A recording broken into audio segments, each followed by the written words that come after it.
La Fabrique des Savoirs, c'est un équipement qui est porté et qui appartient à la Créa, qui regroupe plusieurs structures, anciennes ou plus récentes, comme le musée, le centre d'interprétation de l'architecture et du patrimoine, le SIAP, les archives, le centre d'archives patrimoniales d'Elbeuf, et puis à côté, dans un pôle formation, la MJC, une antenne de l'éducation nationale, plusieurs structures de ce type. Le musée d'Elbeuf, il a une caractéristique qu'il partage avec d'autres musées de la région, c'est qu'il conserve des collections très diversifiées. Une collection de patrimoine industriel qui est liée à l'histoire de la ville et à l'histoire textile normande, de l'agglomération d'Elbeuf et de l'agglomération de Rouen, qui est constituée de machines, d'échantillons textiles, de témoignages historiques, qui retracent l'histoire de la production du drap d'Elbeuf,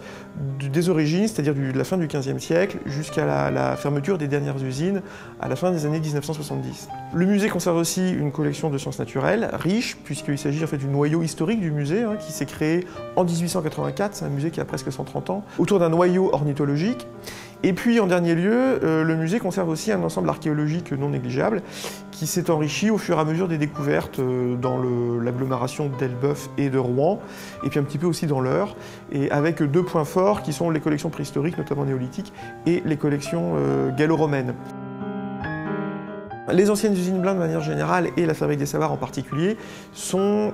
des bâtiments emblématiques de l'industrie normande, textile en particulier, et leur réhabilitation montre bien comment en Normandie on réhabilite, ou on tente en tout cas de réhabiliter ce patrimoine industriel pour différentes affectations, qu'il s'agisse de logements dans les années 80 ou qu'il s'agisse ici d'une structure culturelle.